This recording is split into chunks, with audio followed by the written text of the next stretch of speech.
ఇక భాగ్యనగర శివారు ప్రాంతాల్లో దోపిడీలు పెరిగిపోతున్నాయి. సూర్యుడు అస్తమించడం ఆలస్యం కేటుగాళ్లు మాటు వేసి ఇళ్లను దోచేస్తున్నారు.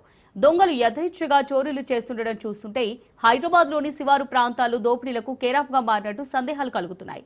తాజాగా తాండూరులో దోపిడీ దొంగలు ఓ ఖతర్నాక్ సవాల్ విసిరారు. ఒకే రోజు 2-3 ఇళ్లలో చోరీ చేయడమే కాకుండా మరుసటి రోజు కూడా మరికొన్ని ఇళ్లలో చోరీ చేసి దమ్ముంటే పట్టుకోండి అని పోలీసులకు చుక్కలు చూపిస్తున్నారు. ఇంతకీ ఎవరా దొంగలు? అంతర్రాష్ట్ర ముఠానా, చెడ్డీ గ్యాంగా, అంతకు మించిన ముఠానా?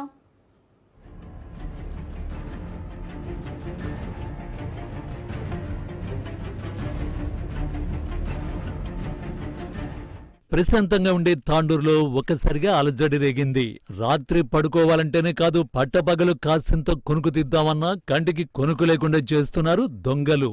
వరుస దోపిడీలు, లక్షల రూపాయల చోరీ, తులాల కొద్దీ బంగారం మాయం. ఆనవాళ్లు లేకుండా చోరీలకు పాల్పడుతున్న దొంగల కోసం పోలీసుల వేట కొనసాగుతోంది.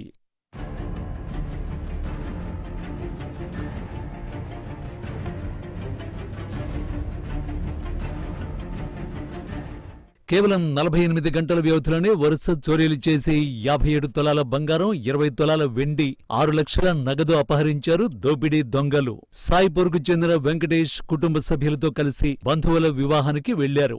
శుక్రవారం ఇంట్లోకి చొరబడిన దుండగులు 40 తులాల బంగారం ఎత్తుకెళ్లారు. శనివారం ఉదయం ఇంటికి చేరుకున్న బాధితులకు దుండగులు ధ్వంసం చేసిన తలుపు గడియ కనిపించడంతో షాక్ తిన్నారు. దొంగల చేతిలో తలుపులు ధ్వంసమైనట్టు గుర్తించారు. లోపలికి వెళ్లి చూడగా బీరువాలో బంగారు కూడా మాయమైపోయాయి.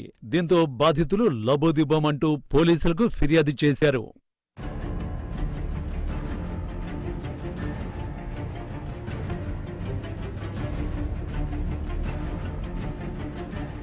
సాయిపూర్ కేసు ఇన్వెస్టిగేషన్ చేస్తుండగానే గ్రీన్ సిటీ ప్రాంతంలోని బోనమ చెరువు వద్ద అంగన్వాడీ టీచర్ రాజేశ్వరి ఇంట్లో చోరీ జరిగినట్లు సమాచారం అందుకున్నారు పోలీసులు.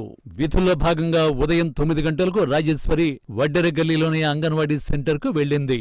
ఉదయం 10 గంటల తర్వాత ఆమె భర్త బస్సయ్య గౌడి ఇంటికి తాళం వేసి బయటకు వెళ్లాడు. తాళాలు ధ్వంసం చేసి ఇంట్లోకి ప్రవేశించిన దొంగలు ఇంట్లోని 15 తులాల బంగారం, 6 లక్షల నగదును ఎత్తుకెళ్లారు. మధ్యాహ్నం భోజనం చేసేందుకు ఇంటికి వచ్చిన రాజేశ్వరి చోరీ జరిగిన విషయాన్ని గుర్తించింది. వెంటనే బాధితులు పోలీసులకు ఫిర్యాదు చేశారు.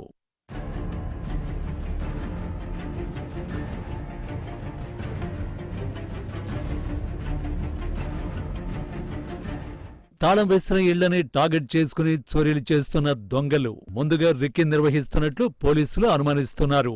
దోపిడీలు జరిగిన తీరు చూస్తుంటే ఒకే ముఠా చేసిందా లేక వేరువేరు ముఠాల పని అనే దిశగా దర్యాప్తు చేపట్టారు పోలీసులు. దొంగలను పట్టుకునేందుకు ప్రత్యేక బృందాలను ఏర్పాటు చేశారు.